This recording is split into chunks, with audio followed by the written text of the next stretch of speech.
ಗ್ರಾಮ ಸ್ವರಾಜ್ ಸಾಮಾಜಿಕ ಸೇವಾ ಸಂಸ್ಥೆ ರಿಜಿಸ್ಟರ್ಡ್ ಸಿರಾಳಕೊಪ್ಪ 2015-2016 ಸಾಲಿನ ಚುನಾವಣಾ ಸಮಯದಲ್ಲಿ ಕರ್ನಾಟಕ ರಾಜ್ಯದ ಶಿವಮೊಗ್ಗ ಜಿಲ್ಲೆಯ ಶಿಕಾರಿಪುರ ತಾಲೂಕಿನ ಕಸಬಾ ಹೋಬಳಿಯ ಚಿಕ್ಕಲವತ್ತಿ ಕ್ಷೇತ್ರದಿಂದ ಅಮಟಿಕೊಪ್ಪ ಗ್ರಾಮ ಪಂಚಾಯತ್ಗೆ ನೂತನವಾಗಿ ಸದಸ್ಯರಾದಂಥ ಶ್ರೀಮತಿ ಸುಜಾತಾ ವೈಪ ಶಿವಪ್ಪ ಇವರಿಗೆ ಸಂದರ್ಶನ ಕಾರ್ಯಕ್ರಮಕ್ಕೆ ಸ್ವಾಗತ ಮೇಡಮ್.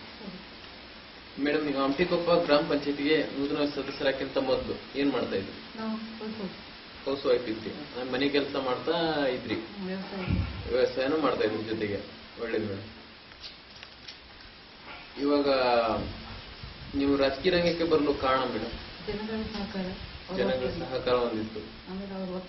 ಹಾ, ಜನರ ಒಂದು ನಂಬಿಕೆ ಮುಖಾಂತರ ನಿಮ್ಮನ್ನ ಗೆಲ್ಸಿ ತಂದಿದ್ದಾರೆ. ಸರ್ ನೀವು ಹೇಳಿ.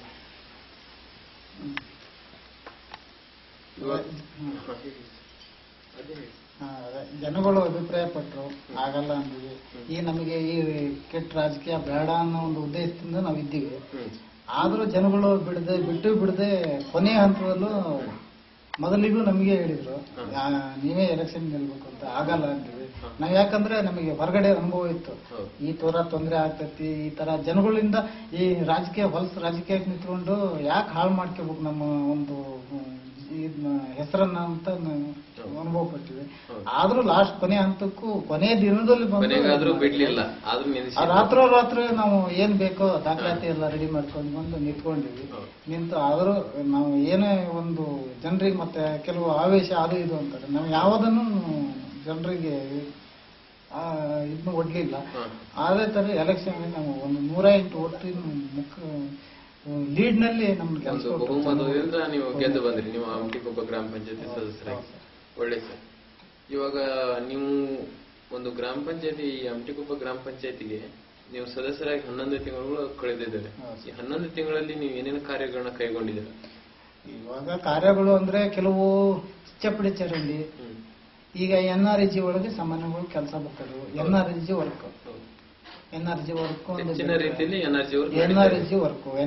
ವರ್ಕ್ ಬಿಟ್ರೆ ಸರ್ಕಾರದಿಂದ ಬರುವಂತ ಸವಲತ್ತುಗಳು ಜಾಸ್ತಿ ಇಲ್ಲ. ಬರ್ತವೆ SC ಮನೆಗಳು ಬರ್ತವೆ. SC 5-6 ಮನೆಗಳು ಏನೇ ಬಂದ್ರೆ SC ಮನೆಗಳು, SC ಜನಗಳೇ ಎಲ್ಲ ರಾಜಕೀಯದವರಿಗೆ ಓಟ್ ಹಾಕ್ತಾ ಇದಾರೋ ಏನೋ ಅನ್ನೋ ಒಂದು ಅಭಿಪ್ರಾಯ ನಮ್ಮಲ್ಲಿ ಮೂಡ್ತಾ ಇರ್ತಿ. ಹೆಂಗ್ ಗೊತ್ತಾ, ಎಲೆಕ್ಷನ್ ನಲ್ಲಿ ಎಲ್ಲರೂ ಬೇಕು.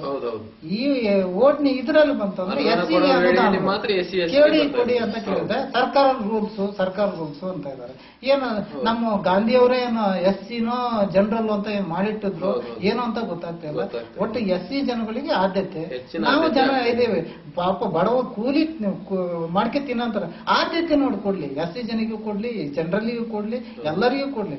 ಆದ್ರೆ ಮನುಷ್ಯನ ಒಂದು ಜಾತಿಯಿಂದ ಅಳಿಯೋದಕ್ಕಿಂತ ಸ್ಥಿತಿಗತಿ ಮ್ಯಾಗ ಅಳ್ದುಕೊಂಡು ಆ ಪ್ರಕಾರ ಕೊಡ್ತು ಅಂದ್ರೆ ನೋಡ್ರಿ. ಜನರಲ್ ನಾವೀಗ 11 ತಿಂಗಳು ಕಳೆದು ಅಂತ ಹೇಳಿದ್ರೆ, ಈಗ ನಾವು 11 ತಿಂಗಳು ಕಳೆದ್ರೆ ಜನರಲ್ ಮನೆ ಒಂದಕ್ಕೆ ಕೊಟ್ಟಿವಿ. ಬೇಡಿಕೆಗಳು ಅಷ್ಟೇ ಇದಾವೆ, 100 ಮನೆಗಳ ಬೇಡಿಕೆ ಐತಿ.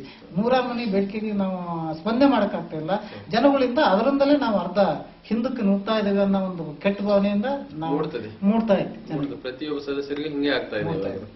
SC ಅನ್ನೋದು ಅಥವಾ ಬೇರೆ ಜನರಲ್ ಕಾಸ್ಟ್ ಅನ್ನೋದು ಅಲ್ಲಿ ಏನಾಗ್ತದೆ ಅಂದ್ರೆ ಹಿಂಗ ಒಂದು ಭೇದ ಭಾವ, ಕುತೂಹಲ, ಭೇದ ಭಾವಗಳು ಹುಡುಕೊಳ್ತಾ ಇದೆ. ಆದ್ಯತೆ ಕೊಡ್ಲಿ, ಹೆಚ್ಚಿನ ಆದ್ಯತೆ ಜನಗಣತಿ ಮಾಡ್ಲಿ. ಎಲ್ಲರೂ ಒಂದೇ ರಕ್ತ, ಜನಗಳೆಲ್ಲ ಒಂದೇ. ಗಂಡು ಹೆಣ್ಣು 2 ಜಾತಿ ಅಂತಾರ. ಜಾತಿ ಮತ್ತೆ ವಿಂಗಡಣೆ ಮಾಡ್ತಾ ಇರೋರು ರಾಜಕೀಯದ ಬಿಟ್ರೆ ಯಾರು ಇಲ್ಲ. ಜಾತಿ ವಿಂಗಡಣೆ ಮಾಡೋರವ್ರು, ಜಾತಿ ಹೆಸರು ತರೋದು ಅವ್ರು ಬಿಟ್ರೆ ಯಾವ್ದು ಮಾಡ್ತಾ ಇರೋರು ಎಲ್ಲ ರಾಜಕೀಯ. ಅದೇ ರಾಜಕೀಯದೇ ಆಗ್ತಾ ಇದೆ ಸರ್. ಇವಾಗ ಮುಂದಿನ ದಿನಗಳಲ್ಲಿ ಅಂದ್ರೆ 4 ವರ್ಷ 1 ತಿಂಗಳ ಅಂತ ಬ್ಯಾಲೆನ್ಸ್ ಉಳಿದಿದೆ. ಈ ಮುಂದಿನ ದಿನಗಳಲ್ಲಿ ನೀವು ಏನ್ ಮಾಡ್ಬೇಕಂತ ಒಂದು ಯೋಚನೆ ಮಾಡಿದ್ದೀರಾ? ಸರ್, ನಾವು ಮಾಡೋದಕ್ಕಿಂತ ನಮ್ಮ ಕೈಯಿಂದ ಏನಾಗುತ್ತೆ ಅದು ಮಾಡ್ಬೋದು. ನಾವು ಮೆಂಬರ್ ಆಗಿದ್ದೇವೆ, ಮಾಡ್ಲೇಬೇಕು. ಸರ್ಕಾರಗಳು ಏನ್ ಕೊಡುತ್ತೆ ಅನ್ನೋದ್ರ ಮಾಡಿ ನಿಂತಿದೆ. ಬಿಟ್ರೆ ಈಗ ರಾಮ್ಕುಮಾರ್ ವರದಿ ಜಾರಿ ಮಾಡಿದ್ದಾರೆ. ರಾಮ್ಕುಮಾರ್ ವರದಿಯಿಂದ ನಮಗೆ ಒಂದು ಅಧಿಕಾರ ಸಿಗ್ಬೋದು ಅನ್ನೋ ಹಂತದಲ್ಲೇ ಇದ್ದೇವೆ. ಈಗ ಯಾವ ಇದು ಹೇಳ್ತೇವಲ್ಲ, ಯಾವುದನ್ನು ಒಂದು ನಮಗೆ ಒಟ್ಟು ಹೆಸರಿ ಮೆಂಬರ್ ಯಾವುದೋ ಒಂದು ಸವಲತ್ತುಗಳು ಕೊಡ್ತಾ ಇಲ್ಲ, ಯಾವುದನ್ನು ಕೊಡ್ತಾ ಇಲ್ಲ. ನಾವು ಹೆಸರಿಗೆ ಮಾತ್ರ ಮೆಂಬರ್ ಆಗಿರ್ತೇವೆ. ಏನೋ ರಾಮ್ಕುಮಾರ್ ವರದಿ ಜಾರಿ ಮಾಡಿದ್ರೆ ಅದನ್ನ ಕಾಯೋ ಒಂದು ಸ್ಥಿತಿಯಲ್ಲಿ ನಾವು ಪ್ರತಿಯೊಬ್ಬ ಮೆಂಬರ್ಗಳು ಇದ್ದೇವೆ, ಕಾಯ್ತಾ ಇದ್ದೇವೆ.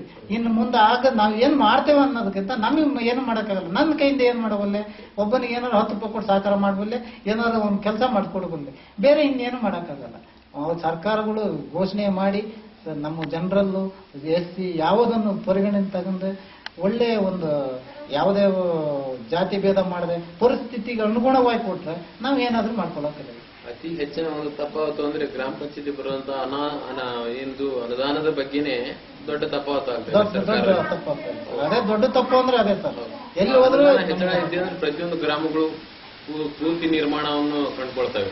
ಅನುದಾನ ಕಡಿಮೆ ಇದ್ದಾಗ ಯಾವ ಗ್ರಾಮಗಳು ಏನು ಕಳ್ಕೊಳಕ್ ಆಗ್ತವೆ, ಮರೆ ಮುಚ್ಚಿ ಹೋಗ್ತೇವೆ ಅನ್ನೋ ಒಂದು ಸಂಗತಿ ನಾ ಹೇಳಿದ್ರೆ ಸರಿ. ಇವಾಗ ನಿಮ್ಮ ಗೌರವಧನ, ನಿಮ್ಮ ಗ್ರಾಮ ಪಂಚಾಯತಿ ಅಂತ ಬರೋ ಗೌರವಧನ ನಿಮಗೆ ತೃಪ್ತಿ ತಂದಿದೆ, ಅತೃಪ್ತಿ ತಂದಿದೆಯಾ? ಸರ್, ತೃಪ್ತಿ ತಂದಿದ್ದೇನೆ. ನಮಗೆ ನನ್ನ ಒಂದು ವೈಯಕ್ತಿಕ ವಿಚಾರಕ್ಕೆ ಸಂಬಂಧಪಟ್ಟರೆ ನಮಗೆ ಅದರಿಂದ ನಾವು ಯಾವುದನ್ನು ಬಳಸೋದಲ್ಲ, ಹಿಂದೂ ಬಳಸಿಲ್ಲ ಮುಂದೆ ಬಳಸಲ್ಲ. ನಾವು ಏನ್ ಗೊತ್ತಾ, ಹಗಲಿರೋಳು ದುಡಿತೇವೆ, ದುಡ್ಡು ತಗೊಂತೇವೆ. ಆದ್ರೆ ಪ್ರತಿಯೊಬ್ಬರು ಕೆಲವು ಮೆಂಬರ್ಗಳು ಇದ್ದಾರೆ, ಅವ್ರ ಪರಿಸ್ಥಿತಿ ಚಿಂತಾಜನಕ ಇದೆ. ಅವ್ರಿಗೆ ಏನು ಅನ್ನೋದು ಇಲ್ಲ. 500 ರೂಪಾಯಿ ಬರ್ಲಿಲ್ಲ ಅಂತ ಒಂದು ಕಾರಣಕ್ಕೆ ಎಲ್ಲಾರ ಫಂಕ್ಷನ್ ಹೋದ್ರು, ಎಲ್ಲ ಹೋದ್ರು ಬರ್ಲಿಲ್ಲ ಅಂತ ಹೇಳ್ಬಿಟ್ರೆ ನಿನ್ ಪರಿಸ್ಥಿತಿ ಏನು, ನೀನ್ ಬಸ್ ಚಾರ್ಜ್ ದುಡ್ಡಿತ್ತನಂತ ಯಾರು ಕೇಳೋದಿಲ್ಲ. ಗೌರವಧನ 500 ರೂಪಾಯಿ ಕೊಡ್ತಾ ಇದಾರೆ. ಹೆಚ್ಚಳ ಮಾಡ್ತೇವೆ ಅಂತ ಎಲೆಕ್ಷನ್ ಬಂದಂದ್ರೆ ಸರ್ಕಾರ ನಾನು ಕೊಡ್ತೇನೆ ನಾನು ಕೊಡ್ತೇನೆ ಅಂತಾರೆ. ಆದ್ರೆ ಯಾರು ಇವತ್ತಿಗೆ ಕೊಟ್ಟಿಲ್ಲ, ಮುಂದೆ ಕೊಡ್ತಾರೆ ಇಲ್ಲ ಅನ್ನೋದು ನಮಗೆ ಗೊತ್ತಿಲ್ಲ. ನಿನ್ನ ಕಷ್ಟಗಳು ಏನಪ್ಪಾ ಅಂತ ಬಂದು ಕೇಳಂತ ನಾಗರಿಕರು ಯಾರು ಇಲ್ಲಂಗ. ಬರೀ ಗ್ರಾಮ ಪಂಚಾಯತ್ ಸದಸ್ಯ, ಅಧ್ಯಕ್ಷ, ಉಪಾಧ್ಯಕ್ಷ ಅಂದ್ಮೇಲೆ ಬರೀ ಲಾಟ್ ಗಂಟ್ಲಿನ ಬರ್ತಿದೆ, ಲಾಟ್ ಗಂಟ್ಲಿನ ಹೋಗ್ತದೆ ಅನ್ನೋ ಒಂದು ಅನುಮಾನ ಪ್ರತಿಯೊಬ್ಬ ನಾಗರಿಕನ ತಲೆಯಲ್ಲೂ ಜನರಲ್ ಮೂಡ್ತಾ ಇದೆ.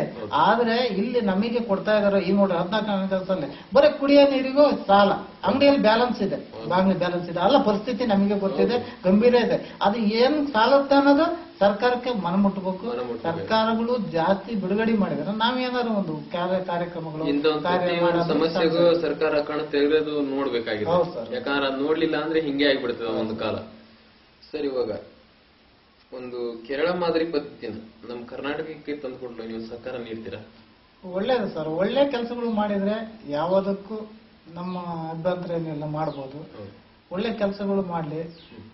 ಕೆಲವು ರಾಜ್ಯದಲ್ಲಿ ಒಳ್ಳೊಳ್ಳೆ ಕಾರ್ಯಕ್ರಮಗಳು ಹೂಡ್ಕೊಂಡಾರೆ, ಆ ಟೈಪ್ ಮಾಡಿದ್ರೆ ಎಲ್ಲರಿಗೂ ಅನುಕೂಲ ಆಗುತ್ತೆ. ಈಗ ಕೇರಳ ಮಾದರಿನ ನಮ್ಮ ಕರ್ನಾಟಕ ತಂದು ಕೊಟ್ರೆ ಏನೇನು ಅನುಕೂಲತೆಗಳು ಆಗ್ತವೆ ಸರ್? ಅಂದ್ರೆ ಈಗ ನಮ್ಮಲ್ಲಿ ಈಗ ಐಡೆಂಟಿ ಕಾರ್ಡ್ ವಿಷಯಕ್ಕೆ ಬಂದ್ರೆ, ಐಡೆಂಟಿ ಕಾರ್ಡ್ಗಳು ಕೊಟ್ರೆ ಒಂದು ಮೆಂಬರ್ ಅನ್ನ ಗುರುತು ಆಗುತ್ತೆ. ಈಗ ಎಲ್ಲೇ ಓದಿವಿ, ಏನೋ ಮಾಡಿದ್ವಿ, ಯಾರು ಅನ್ನೋದು ಯಾರು ನಾವು ಹೇಳ್ಕೊಳಕ್ಕಿಂತ ನಮ್ಮನ್ನ ನೋಡ್ದಂಗೆ ಕಂಡುಹಿಡಿಬೇಕು. ಆ ಪೊಸಿಷನ್ಗೆ ಬಂತು ಅಂದ್ರೆ ನಾವೇನೋ ಒಂದು ಕಾರ್ಡ್ ಏನೋ ಕೊಟ್ಟಿವಿ ಅಂದ್ರೆ ಅವನು ತಿರು ಮಾತಾಡಿರ್ಬಾರ್ದು, ಆಯ್ತಾ? ಆ ಪೊಸಿಷನ್ ಆಗಬೇಕಿತ್ತು. ಈಗ ನೋಡ್ರಿ ಮಹಿಳೆ ವಿಷಯದಲ್ಲಿ ಬಂತು. ಈಗ ನೋಡ್ರಿ ಮೆಂಬರ್ಗಳು ಇದಾರೆ, ಲೇಡೀಸ್ಗಳು ಇದಾರೆ. ಲೇಡೀಸ್ಗಳು ಏನ್ ಮಾಡ್ತಾರೆ ಹೋದ್ರ, ಈ ಲೇಡೀಸ್ ಸರ್ಕಾರ ಲೇಡೀಸ್ ಅಂತ ಘೋಷಣೆ ಮಾಡ್ತಾರೆ. ಆದ್ರೆ ಲೇಡೀಸ್ ಏನ್ ಮಾತಾಡ್ತಾರೆ, ಏನ್ ಕತೆ ಆಡ್ತಾರೆ ಅನ್ನೋದಿಲ್ಲ. ಹೋದ್ರ ಗಟ್ಟಿಸಿ ಮಾಡ್ಸಕ್ ಆಗಲ್ಲ. ಅದಕ್ಕೆ ಈಗ ಅವ್ರಿಗೆ ಹೆಣ್ಮಕ್ಳು ಇರ್ತಾರೆ, ಅವ್ರ ಯಜಮಾನ್ರಿಗೆ ಒಂದು ಪವರ್ ಅನ್ನೋದು ಕೊಟ್ರೆ ನಾವೇನಾದ್ರೂ ಒಂದು 100% ಕೊಡ್ಲಿಲ್ಲ ಅಂದ್ರೆ 75% ಇದು ಬೇಕು, ಇವನು ಹೌದು ಇವನಿಗೆ ಹಕ್ಕಿದೆ ಅನ್ನೋದನ್ನ ದೃಢೀಕರಿಸಬೇಕು. ದೃಢೀಕರಿಸ್ದಂಗೆ ಸರ್ಕಾರ ಮಾಡು. ಈ ನಮ್ಮ ಮೆಂಬರ್ ಲೇಡೀಸ್ ಏನ್ ಮಾಡ್ತಾರೆ, ಶಿಕಾರಿಪುರಕ್ಕೆ ಹೋಗೋದು ಗಂಡದ ಕರ್ಕೊಂಡು ಹೋಗ್ಬೇಕು. ಹೌದ್ರಾ? ಆಪೋಷನ್ ಇದಾರೆ ಹೆಣ್ಮಕ್ಳು ಇಲ್ಲ ಅಂತ ಹೇಳಲ್ಲ. ಅದರಲ್ಲಿ 10ರಲ್ಲಿ ಒಂದು 3 ಜನನೋ 2 ಜನನೋ ಸಿಗ್ತಾರೆ. 100ಕ್ಕೆ 3%, 30% ಸಿಗ್ತಾರೆ, ಇಲ್ಲ ಅಂತ ಹೇಳಲ್ಲ. ಆದ್ರೂ ಸರ್ಕಾರಕ್ಕೆ ಇಂತ ವಿಷಯಗಳು ಮುಟ್ಟಿದ್ರೆ ಒಳ್ಳೆ ಕೆಲಸ, ಒಳ್ಳೆ ಕೆಲಸಗಳು ಆಗ್ತದೆ.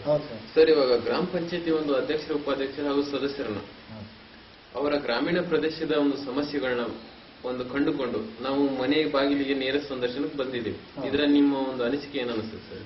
ಸರ್, ಇದು ಬಂದಿರೋದು ನೀವು ಕೇಳ್ತಿರೋದಕ್ಕೆ ನಾವು ಖುಷಿ ಪಡ್ತಾ ಇದೀವಿ. ಯಾಕಂದ್ರೆ ಸಮಸ್ಯೆಗಳು ಇರೋದಕ್ಕೆ ಬಂದಿದ್ದೀರಿ. ಅದ್ರ ನಾವು ಹೇಳಿದೀವಿ, ನಮಗೆ ಇವತ್ತಿಗೆ ಗೆದ್ದು 11 ತಿಂಗಳಾಯ್ತು, ಯಾವುದೇ ಏನು ಸಮಸ್ಯೆ ಅಂತ ಕೇಳಿದಾರೆ ಇಲ್ಲ ಅಂತ ಹೇಳಿ ನೀವು ಸಮಸ್ಯೆ ಕೇಳ್ತಿದ್ರಿ, ನಿಮ್ಗೆ ಧನ್ಯವಾದ ಹೇಳಲೇಬೇಕು. ನಾವು ನೀವು ಹೇಳಿರೋ ಸಹಕಾರಕ್ಕೆ ಒಳ್ಳೆತನ ಇತ್ತು ಅಂದ್ರೆ ನಾವು ಸಹಕಾರ ಕೂಡ ಹಿಡಿಯಿದ್ದೇವೆ. ತುಂಬಾ ಕೃತಜ್ಞತೆ ಸರ್. ಇವಾಗ ಗ್ರಾಮ ಪಂಚಾಯತಿ ಒಂದು ಅಧ್ಯಕ್ಷ, ಉಪಾಧ್ಯಕ್ಷ ಹಾಗೂ ಸದಸ್ಯರನ್ನ ಒಂದು ಸಂಸ್ಥೆ ಮೂಲಕ ಒಟ್ಟುಗೂಡಿಸಿದೀವಿ. ಅಂದ್ರೆ ನಮ್ಮ ಗ್ರಾಮ ಸ್ವರಾಜ್ ಸಾಮಾಜಿಕ ಸೇವಾ ಸಂಸ್ಥೆ ಮೂಲಕ ಒಟ್ಟುಗೂಡಿಸಿದೀವಿ. ಇವ್ರನ್ನ ಯಾಕೆ ಒಟ್ಟುಗೂಡಿಸಿದೀವಿ ಅಂದ್ರೆ ನಾವು ಸರ್ಕಾರದ ಮೇಲೆ ಒತ್ತಡ ತರಲು ಗೂಡಿಸಿದೀವಿ. ಸರ್ಕಾರದ ಮೇಲೆ ಏಕೆ ಒತ್ತಡ ಗೂಡಿಸ್ತಾ ಇದ್ದೇವೆ ಅಂದ್ರೆ ನಮ್ಮ 10 ಬೇಡಿಕೆಗಳನ್ನ ಅವರು ಪೂರೈಸ್ಲಿ, ನಮಗೆ ಒಂದು ಒಳ್ಳೆ ಅನುದಾನ ಕಲ್ಪಿಸ್ಲಿ ಅಂತ ನಾವು ಒಂದು 10 ಬೇಡಿಕೆಗಳನ್ನ ಇಟ್ಕೊಂಡು ಹೋರಾಟ ಮಾಡ್ತಾ ಇದೀವಿ, ಸಮಾವೇಶವನ್ನು ಹುಡ್ಕೊಂಡಿದೀವಿ. ಇದಕ್ಕೆ ನಿಮ್ಮ ಅನಿಸಿಕೆ ಏನು ಅನಿಸ್ತದೆ? ನೀವು ಒಳ್ಳೆ ಕೆಲಸಗಳಿಗೆ ನಾನು ಹೇಳಿದೆ, ಒಂದೇ ಮಾತಾಡಬೇಕು, ಒಳ್ಳೆ ಕೆಲಸ ಮಾಡೋದಕ್ಕೆ ಯಾರಾದ್ರೂ ಏನು ಒಟ್ಟು ಭಾರತೀಯ ಪ್ರಜೆ ಆದ್ರೆ ಸಾಕು ಅನ್ನೋ ಒಂದು ಕಲ್ಪನೆ ಎಲ್ಲರಿಗೂ ಇದೆ. ನಾ ಮೆಂಬರ್ ಆಗ್ಬೇಕು ಮಾಡೇ ಇದನ್ನ ಮಾಡ್ಬೇಕನ್ನೋ ಒಳ್ಳೆ ಕೆಲಸ ಮಾಡಬೇಕು. ಪ್ರತಿಯೊಬ್ಬರಿಗೂ ಹಕ್ಕ ಇದೆ. ಹೌದಾ, ಪ್ರತಿಯೊಬ್ಬರು ಒಂದು ಈಗ ಪವರ್ಫುಲ್ ಪೊಲೀಸ್ ಆಗಿರ್ಬೇಕು ಅಂತಲ್ಲ, ಆ ಟೈಪ್ ಅಲ್ಲಿ ಪ್ರತಿಯೊಬ್ಬರಿಗೂ ಎಬಿಲಿಟಿ ಇದೆ. ಎಬಿಲಿಟಿ ಇದೆ. ಪ್ರತಿಯೊಬ್ಬರು ನಾನು ಮೆಂಬರ್ ಆಗಿದ್ದೀನಿ, ನಾನು ಒಬ್ಬನೇ ಮಾಡಬೇಕು ಊರ್ ಕೆಲಸನ, ಬೇರೆಯವ್ರು ಮಾಡಬಾರ್ದು ಅನ್ನೋ ಕರ್ತವ್ಯಗಳು ನಮ್ಮಲ್ಲಿಲ್ಲ. ಪ್ರತಿಯೊಬ್ಬನಿಗೆ ಹತ್ತೈತಿ, ಪ್ರತಿಯೊಬ್ಬರು ನೀವು ನಿಭಾಯಿಸಿದ್ರೆ ಒಳ್ಳೆ ಕೆಲಸ ಅಂತ ನಾವು ನಿಮಗೆ ಕೃತಜ್ಞತೆ ಹೇಳ್ಬೇಕಾಗಿದೆ. ತುಂಬಾ ಸಂತೋಷ ಸರ್. ಇಷ್ಟೊತ್ತು ನಮ್ಮ ಗ್ರಾಮ ಸ್ವರಾಜ್ ಸಾಮಾಜಿಕ ಸೇವಾ ಸಂಸ್ಥೆಯ ಒಂದು ಸಂದರ್ಶನ ಕಾರ್ಯಕ್ರಮಕ್ಕೆ ಇಷ್ಟೊಂದು ಒಂದು ಬಿಡುವಿನ ಒಂದು ವಾತಾವರಣದಲ್ಲಿ ಒಂದು ಬಿಡುವು ಮಾಡಿಕೊಂಡು ನಮ್ಮ ಒಂದು ಅಮೂಲ್ಯ ಒಂದು ವೇಳೆ ನೀಡಿ ಒಂದು ಸಂದರ್ಶನ ಕಾರ್ಯಕ್ರಮಕ್ಕೆ ತುಂಬ ಹೃದಯ ಕೃತಜ್ಞತೆ ಹೇಳ್ತಾ ಸರ್, ನಿಮಗೊಂದು ಅಭಿನಂದನಾ ಪತ್ರ ನಮ್ಮ ಗ್ರಾಮ ಸ್ವರಾಜ್ ಸಾಮಾಜಿಕ ಸೇವಾ ಸಂಸ್ಥೆ ಮೂಲಕ ಕೊಡ್ತಾ ಇದ್ದೀವಿ ಮೇಡಮ್.